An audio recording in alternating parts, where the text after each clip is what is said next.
सहना भवतु सहनो भुनक्तु सह वीर्यं करवावहै तेजस्विनावधीतमस्तु मा विद्विषावहै। ॐ शान्ति शान्ति शान्तिः। Repeat once. Om Namo Namo Namo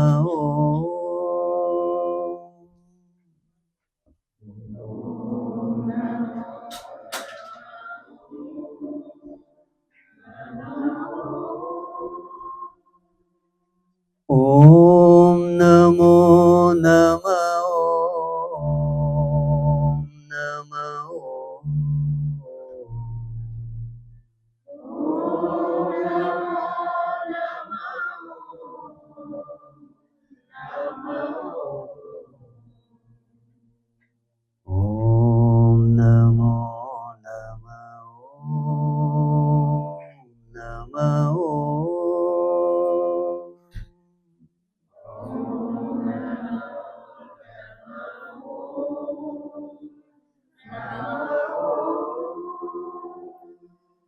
Om Namo Namo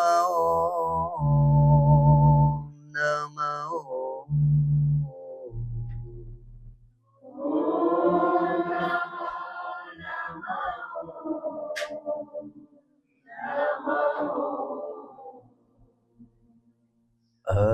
Achyutaya Namo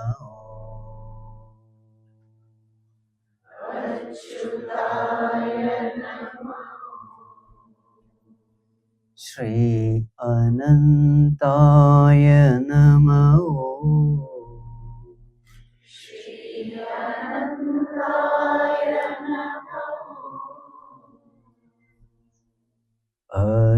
Achyutaya Namo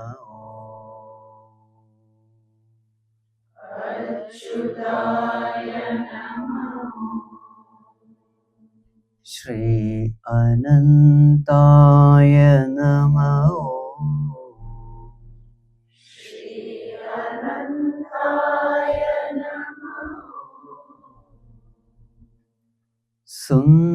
Sundaraya Namo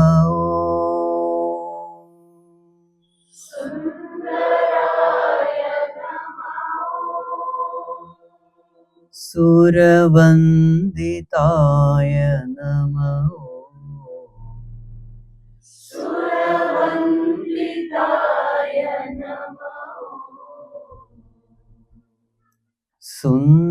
Sundaraya Namo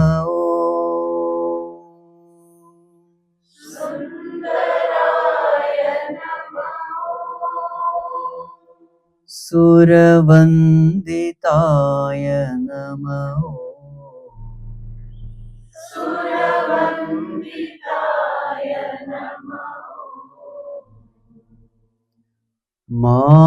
Madhavaya Namo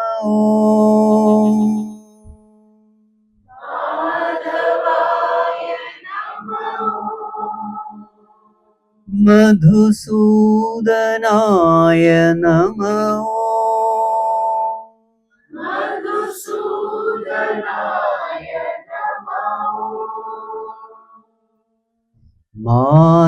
Madhavaya Namo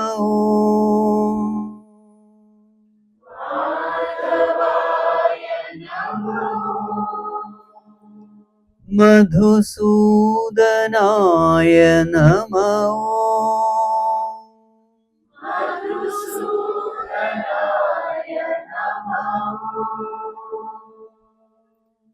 Karanaya Namo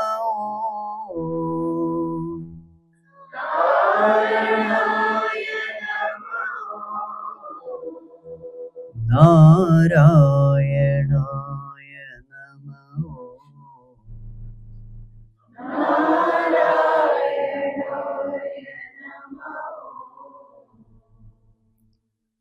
कारणय नमः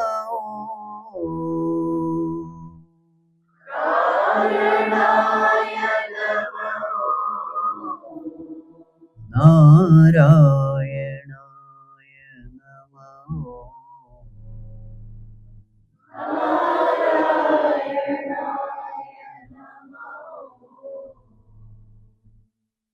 ॐ नमो नमः नमः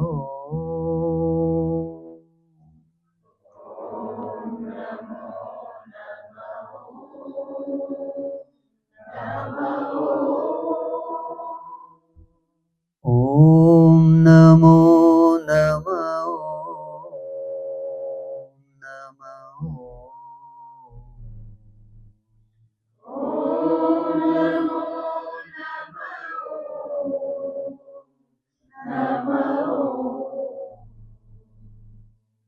ॐ नमो नमः नमः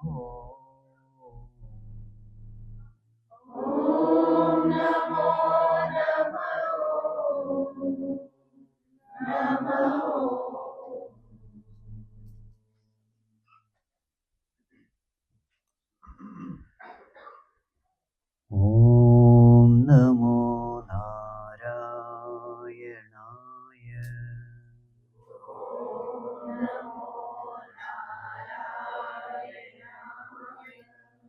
ॐ नमो नारायणाय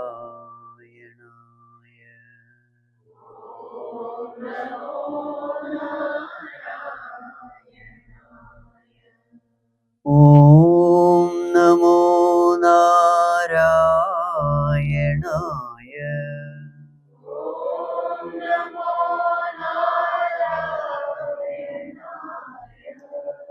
ॐ नमो नारायणाय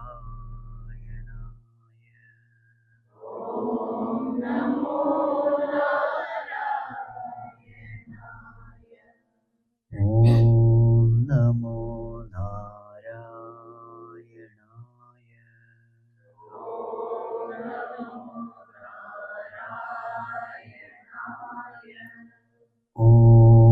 नमो नारायणाय ॐ नमो नारायणाय ॐ नमो नारायणाय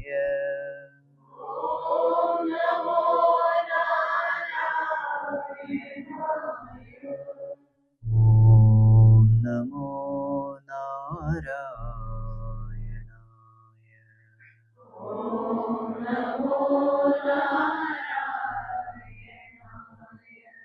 ॐ नमो नारायणाय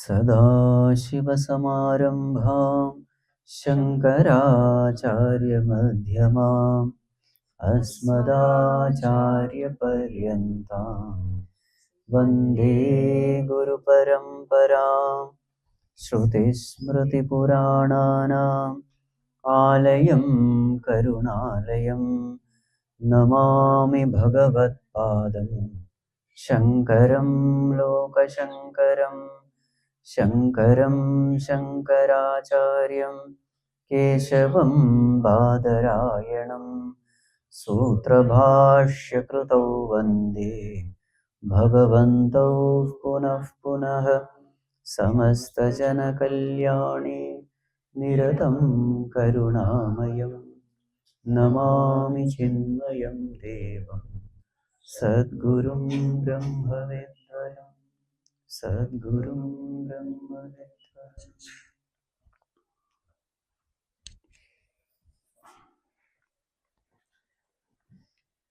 Humble prostrations to one and all present here.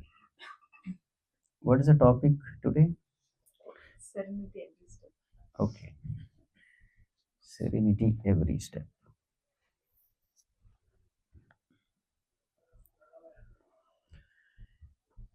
All of us, we crave for peace of mind. Yes or no? Yes. Now the question is, where is this peace coming from? Outside or inside? Generally we say or we experience that whenever the environment is conducive, the mind is peaceful. And when the environment is non-conducive, the mind is disturbed. Yes or no? So we conclude, so when the environment is a sorrowful environment, tragic environment, painful environment, we experience disturbance, agitation. And when the environment, the happening around, the situation is joyful, successful, then we experience peace, joy. So we conclude through our superficial analysis that happiness is coming from the outer world. And therefore, constantly, what do? We try to adjust the outer environment. Because the conclusion in us, the philosophy in us is happiness is coming from the outer world.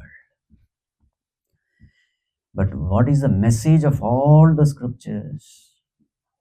All the scriptures unanimously say that peace has nothing to do with the outer environment. Even in the most unconducive environment, you can be peaceful if you take care of your mind, take care of your thoughts. And even in the most conducive environment, you can be disturbed if you don't take care of your mind. So since happiness is directly related to state of mind, so therefore, all the spiritual pursuits, it is only directed towards one goal. And what is the goal? What is the goal? To ensure that our thoughts are good, noble, because there is a law in this cosmos. As your thoughts, so will be the state of your mind. As your thoughts, so will be the state of your mind. Meaning, if your thoughts are good and noble, mind is peaceful. If the thoughts are impure, ignoble, mind will be disturbed. Since there is a law, so what is the one thing to be done in order to ensure peace? Take care of your thoughts. So in this regard, today's discussion will proceed. So varieties of situations we have to handle in life. In all these situations, how can we intelligently respond to these situations? This is the topic of discussion today. So what are the commonly faced situations? So we have 10. Okay. Number 1, when I do good to others. Situation number 1. Situation number 2, when others do good to me. Situation number 3, when I do bad to others. So what will be situation number 4? When others do bad to me. Situation number 5, when I perform better than others. So situation number 6 is when others perform better than me. Situation number 7, when I have to criticize others. Situation number 8, when others criticize me. Situation number 9, situation number 9, When I get attached to others. Situation number 10. When others get attached to me. You remember the 10? What is the first one? When I do good to others. Situation number 2. Others do good to me. Situation number 3. I do bad to others. Situation number 4. Others do bad. Situation number 5. I perform better than others. Situation number 6. Situation number 7. Huh? Situation number 8. Situation number 9. Situation number 10. Yes. Are they common situations or not? In these situations, life is nothing but handling situations. So in all these situations, if you beautifully handle the situation, your mind will be very peaceful. Why are our mind disturbed? Because we wrongly handle situations. Right? So this is the essence of intelligent living. How beautifully you handle each situation. So now let us start. What is the first one? When I do good to others, generally what happens to us? Ego comes up. There is a sense of superiority complex. Yes or no? See, because of me, this person is benefited. And what do we expect? We expect gratitude from that person. We expect that person to be indebted to us. So these are all the wrong ways of handling situation. Then when something happens, we remember this, what all good things we have done. And then we tell it out. See, that day I did so many things, but today he is doing this. Correct? These are all the wrong way. What is the right way? What is the right way? The right way is when we do good to others, we should be absolutely humble. And what should be the attitude? Oh Lord, whatever good has been done, that inspiration to do good has come from you. The resources to do good also has come from you. So therefore, it is you who has done this good. I am only an instrument. If this way you handle the situation, you have beautifully handled the situation. Remember one thing, in life, our greatest enemy, who is our greatest enemy? Our own ego. So, intelligent living is not allowing the ego to raise its hood, puncturing the ego now and then, even when there is a possibility for boosting the ego. The whole of spiritual life is intelligent, alert living. You have to be very, very alert. So when I do good to others, natural tendency will be to bask in that egoistic joy. There is a joy called egoistic joy. When that ego expands, there is a joy. Remember, that joy is a sweet poison. Just because it is sweet, will you drink it? It's poison, it will kill you. So not all joys in this world are good. So therefore, let us not be careless and allow that ego to get nourished through our good actions. So this is situation number 1. Situation number 2. What is that? When others do good to us. What is the wrong way of handling? Being ungrateful. See, you must always pay attention to how the ego is wrongly forcing us to wrongly handle situation. You see, ego never wants to be small. So when others are doing good to me, what happens whenever I take something from others? What happens to this ego? it has to shrink, it has to be indebted to someone it doesn't like. So therefore, what does it do? It tries to ignore such situations. So always you will find the nature of the ego. Whenever it gives something to others, it remembers. Whenever it takes something from others, it conveniently forgets. Yes or no? So we have to be very careful. When we take something from others, ensure that we are grateful. Gratitude. So what all do we take from others? Pancha Mahayajna. What are the Pancha Mahayajnas? Brahma Yajna, Deva Yajna, correct. Stress to serenity, I think we will discuss this. Third one, Pitri Yajna. Fourth one, Nru Yajna. Fifth one, Bhuta Yajna. Being grateful to our teachers, that is Brahma Yajna. How to live in this world, right guidance is necessary. Our teachers, the gurus, they give us the right guidance. So expressing our gratitude towards them. Second one, Deva Yajna. What is Deva Yajna? Expressing our gratitude to Mother Nature, because of which we are all alive.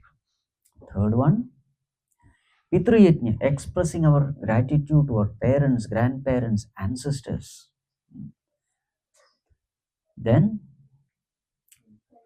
fourth one, Nru Yajna or Manushya Yajna, expressing our gratitude towards mankind, for what all we have. And then fifth one, Bhuta Yajna, expressing our gratitude towards all lower beings, animals, birds, etc. So our life should be a life of gratitude.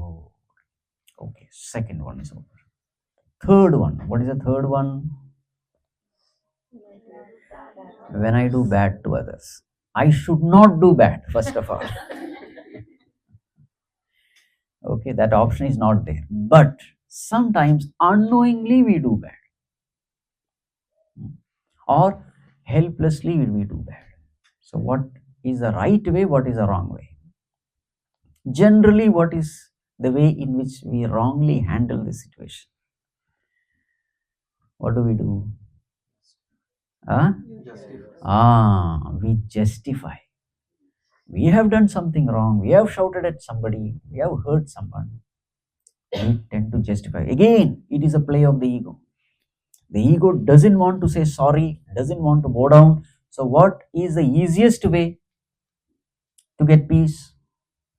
Again, egoistic peace it is. You justify your wrong action, there is a sense of peace. Never revel, never relish that peace. Again, it's a poison. General tendency is to justify our wrongdoings. And what is the right way of handling this situation? Huh? Yes. Admit that a wrong has been done and then go to that person and then sincerely apologize. There should be some prashchitta karma you have to do. Act of atonement. Where either there is some expenditure of money, your time, your energy, your effort. Somewhere you have to pay a price for it. You will always find that whenever I do something wrong, there is a sense of guilt. There is a conscience prick. That is a voice of God. Let us never ignore that voice.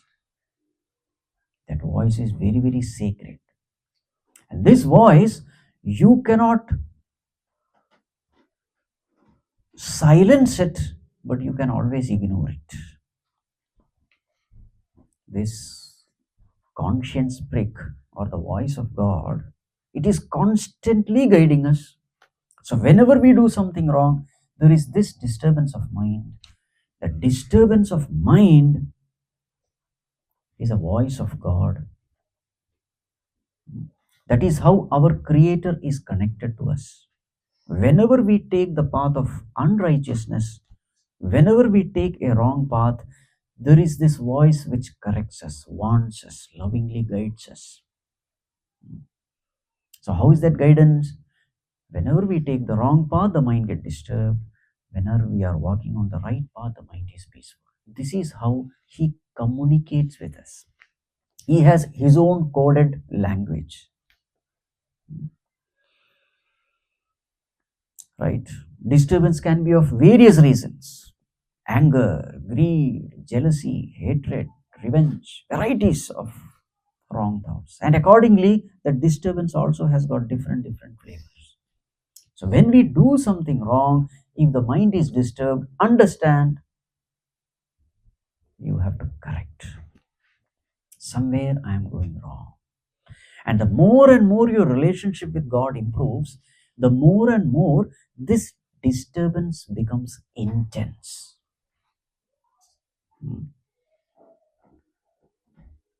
If there is no relationship, you will not even observe this disturbance. As you are progressing in spirituality, the mind becomes more and more sensitive. Your attention goes more and more inward. You are more and more in tune with the divine. So, what is intelligent living? Living a life in tune with the divine.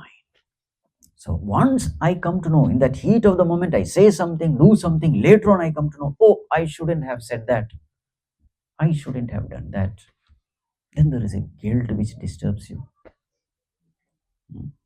You can ignore that voice. How do you ignore the voice inside? By not paying attention inside. By always paying attention outside. You can escape, but don't do that mistake. Pay attention to that disturbance. Handle it in the right way. And what is the right way? So go to that person, sincerely apologize. If possible, fall at the feet of that person. Then you will find that immediately that disturbance goes away. The mind becomes peaceful. The mind becomes light. That means God is pleased with you. You see, that is called as grace of God, blessings of God. That heavy heart becomes light. So this is what we have to do when we unknowingly do bad to others. So this is situation number 3. Situation number 4. What is situation number 4? Others do bad to us. What should we do? What is the wrong thing we do? Huh? Revenge, hatred. How dare that person did this to me? Correct? And what is the right way? Right way is forgiveness. Right way is compassion. It's very interesting. If you are an egoistic person, you can never forgive others. In fact, how much are you able to forgive others is, in a way, a measure of your egolessness. These are all connected. You know why it is connected to the ego? You see, an egoistic person is centered around himself. He just cannot come out of the gravity of I. This I is like gravitational force. Everything, you discuss anything with an egoistic person, he will not allow you to talk. He will talk about himself. That is called as gravity.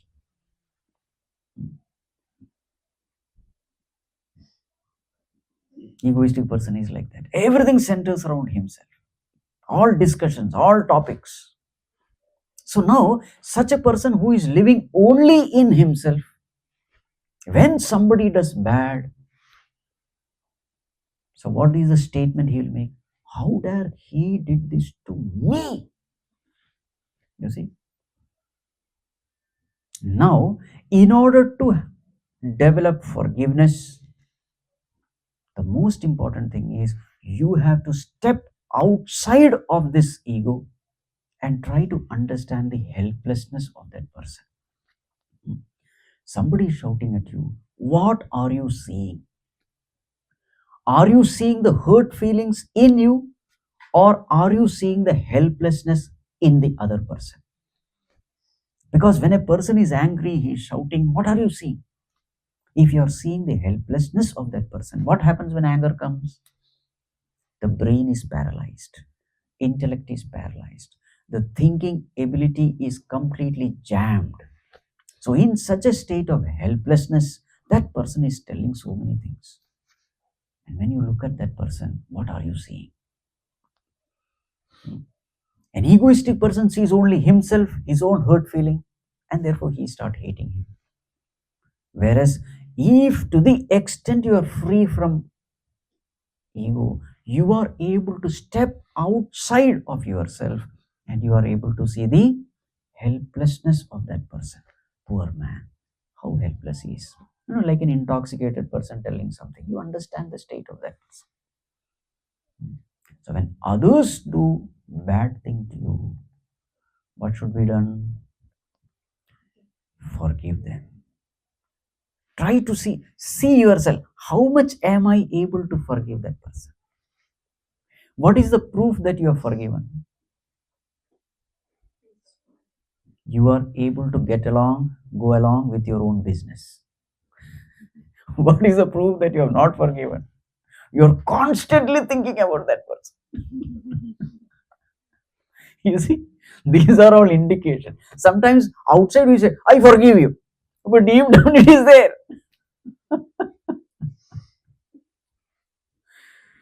True forgiveness means that wound is healed. That hurt feeling is healed. What is the proof that it is healed? Whether that area is touched or not, it doesn't make any difference. That is a proof that it is healed, isn't it? So, in the same way, you have truly forgiven a person. How do you know? The mind is not hovering around. It is something like a whirlpool. The moment you think about that person, the mind gets into a whirlpool. Helplessly, it starts thinking a set of repeated patterns. This person is this, that person is, oh, I should do this, oh, I should do this. So many things come. That is called a whirlpool. Your mind is no more available for anything else. Right?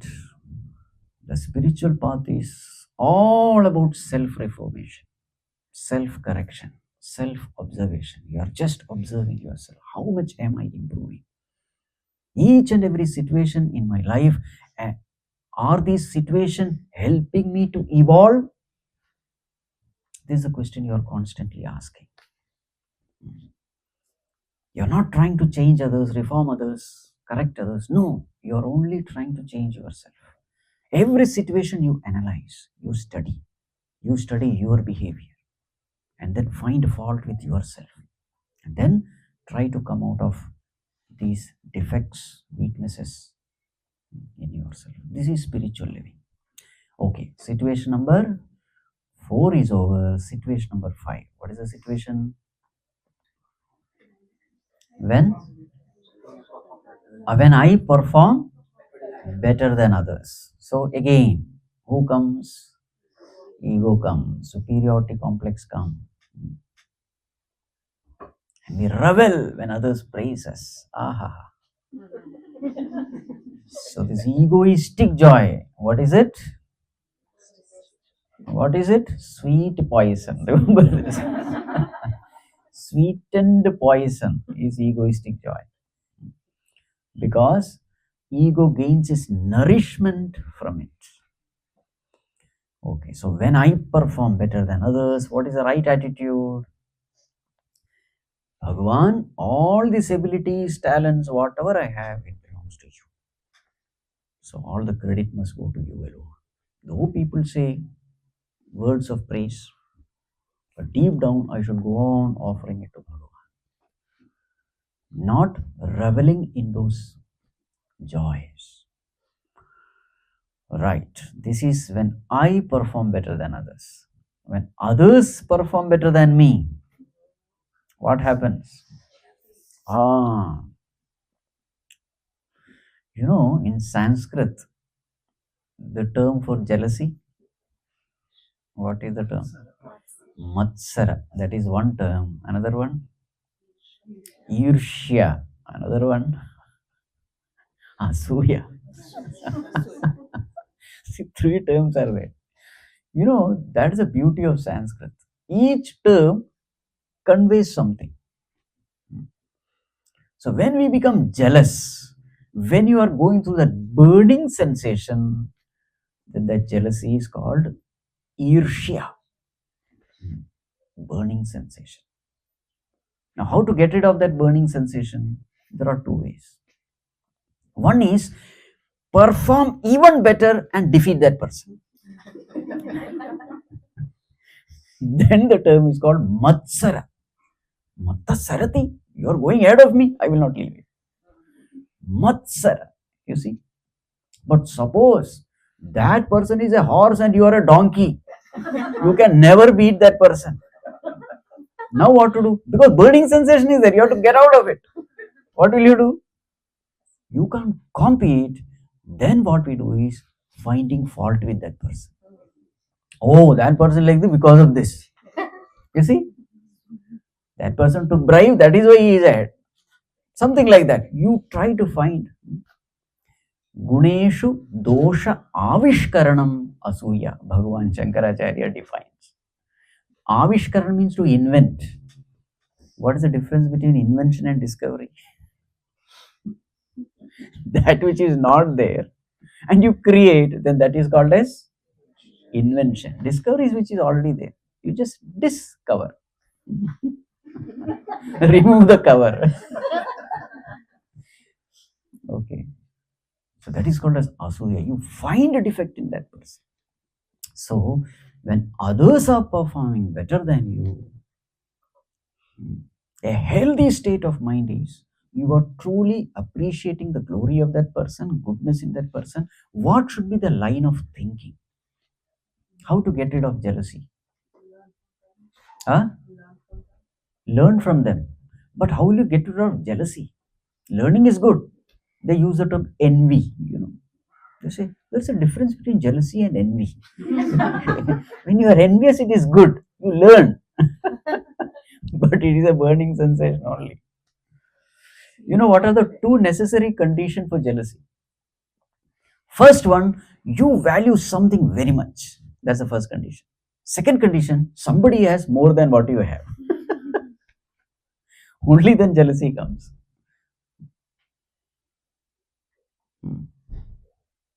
Both these conditions are necessary. So now how to get rid of jealousy? For a spiritual person is very easy. He says, that glory which I see in that person, that ability, that talent belongs to my God. My Bhagavan, he is expressing his glory through that person. So therefore, you are able to really congratulate that person, celebrate that ability in that person. Because I am seeing the glory of my God. So this is the whole of 10th chapter of Bhagavad Gita, Vibhuti Yoga. How to see the glory of Bhagavan in different things. When you see the ocean, you see the glory of God. When you see the infinite space, you see the glory of God. When you see the Himalayas, you see the glory of God. Train the mind to see the glory of God. Then when you are seeing some talent, ability in a person, you automatically the mind is trained to see that, see, my Bhagavan, how beautifully he is expressing through that person. You see? That's the best way of handling jealousy. As long as you have ego, you cannot get rid of jealousy. Guarantee. If an egoistic person says, I don't have jealousy, he is a liar. Kama, Krodha, Lobha, Moha, Mada, Matsarya. These are all the characteristics of ego. So Matsarya is there in that. Okay. So when others perform better than me, what should I do? Go to that person, congratulate that person. Hey, excellent, you did excellent job. At that time, don't go to him and say, it is not your ability, it is God's ability.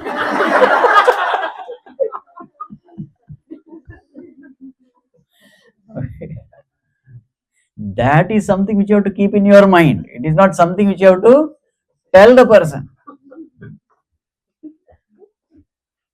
Okay, so that is situation number 6. Situation number 6. Good, bad, performance. Okay. 6, 7. What is huh? Yes, when I have to criticize somebody. See, there are times when I have to find fault because that person is doing the wrong thing. I have to correct that person. Correcting that person means what? Telling that person that, see, this is wrong. This is not the way to do. But what is the problem if I try to correct somebody? The problem is his ego will be hurt, definite. So how to handle that person? So the technique we use is sandwich technique. What is sandwich technique? First go to that person, tell something nice about that person. Not a cooked up something, really nice. Okay. Because you are also truthful to yourself. There is something good, and everybody has got something good in them. So tell those good things, then that person becomes very happy. He becomes open minded. At that time, tell this. Huh? But they don't remember whatever good we say. They only get stuck there. No. That much good you must say. The problem is, good you immediately finish, and then you stick only to the bad. Don't do that. Say enough good, though he is basking in that glory. Then he say, all these about just this one, a little more. You corrected, it will be wonderful. So after telling the point which you say, again praise him. That is what sandwich. You see? First praise. Till that person becomes really joyous, don't stop praising. He's taking off. Let him take off fully. Huh?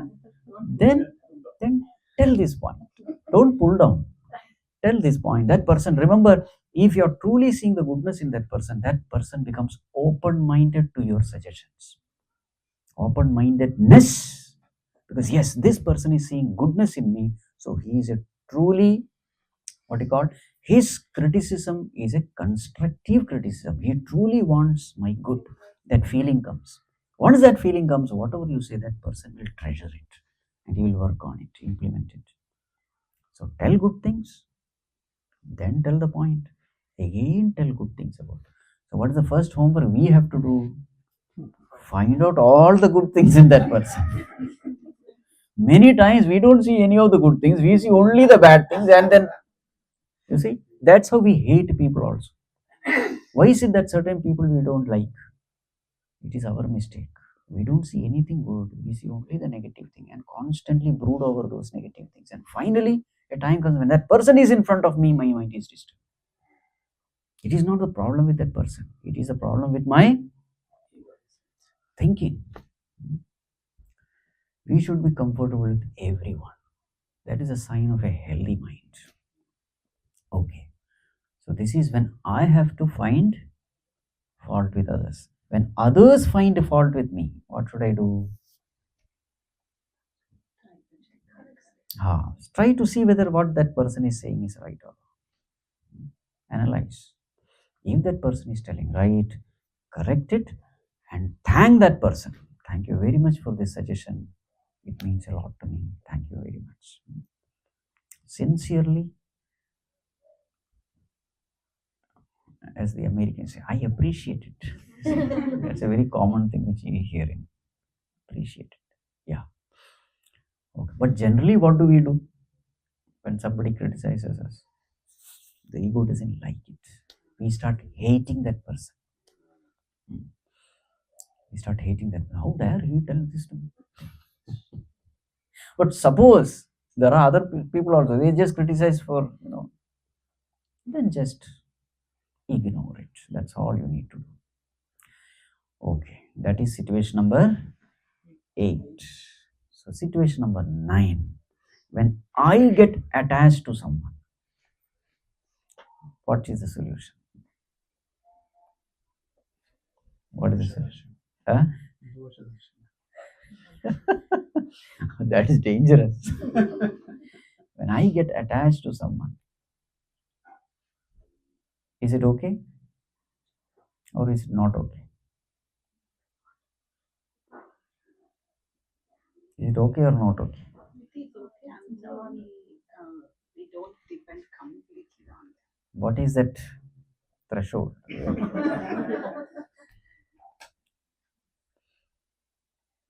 When I get attached to someone, Expectations. Clouds your thinking. Huh? It clouds your thinking. So attachment is bad? I think so, yeah. Good attachment, not bad attachment. What do you mean by bad and good? How do you define good attachment and bad attachment?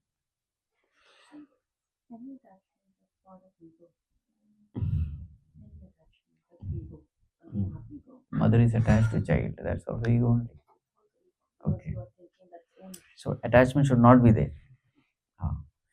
So when I get attached to somebody, yes, to the extent you get attached to someone, you are giving your power to that person.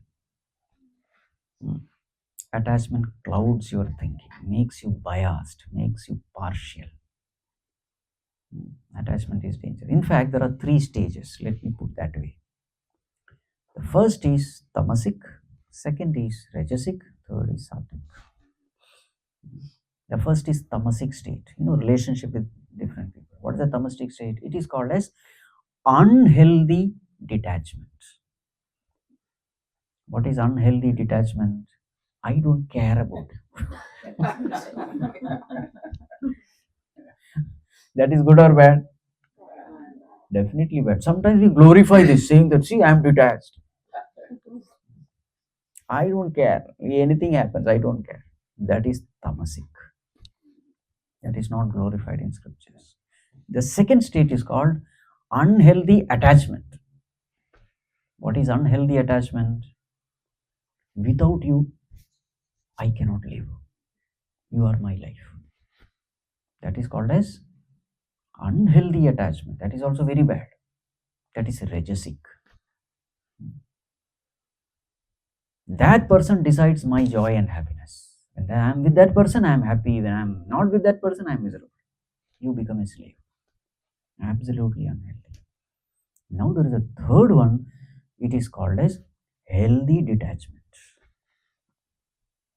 What is healthy detachment? You are with that person, you love that person, you serve that person, you do everything whatever has to be done, but at the same time, at the back of the mind, you are very clear about the truth. What is it? What is the truth? This relationship is time bound, it is impermanent. For some time we are together, a time will come when we will have to separate. Either I will die or the other person will die. So therefore, I cannot depend on anyone in this world for my happiness. My relationship with God alone is permanent. This kind of right thinking, that is what we have to have. That is called as healthy detachment. This is the right way of having relationship with everyone in this world. Healthy detachment. So when I am getting attached to somebody, you have to be very careful. Being attached to God, there is absolutely no problem. Why there is no problem? Number one, God is the only permanent thing. Number two, He is always with me. So what is wrong in getting attached to somebody who is always with me? Problem is getting attached to someone, then you will be miserable. So, in fact, the truth is, the more and more you start getting attached to God, you start developing a healthy detachment from everything, being and situation. That is a healthy state of mind. You are always in control of all situations. Spirituality makes you a master of all situations. Okay, that is situation number 9. Situation number 10. When others are attached to you, what will you do? Huh? Run away. They will chase you. When others are attached to you, what will you do? Huh? Help them get Detached? That is your attitude. Others are attached to you. Allow them to remain attached. Because that is their level, their state of evolution. You don't have to do anything. They will learn in their own way. When others are holding on to you, they are making you the crutches to walk. Then don't snatch those crutches. Till the legs are healthy, they need those crutches, and you are those crutches. Remain as crutches. You don't have to do anything. Others are holding on to you, hanging on to you. Let them. Your job is only one. Let me not hang on to others. Bas. So these are the 10 situations. In these 10 situations, if you can beautifully handle this, your mind will always be peaceful. Om Sarve Bhavantu Sukhinah Sarve Santu Niramayah Sarve Bhadrani Pashyantu Ma Kaschid Dukkha Bhag Bhavet Asato Ma Sadgamaya Tamaso Ma Jyotirgamaya Mrityorma Amritangamaya Om Purnamadah Purnamidam Purnat Purnamudachyate Purnasya Purnamadaya Purnamevavashishyate Om Shanti Shanti Shanti Hari Om Shri Gurubhyo Namaha Hari Om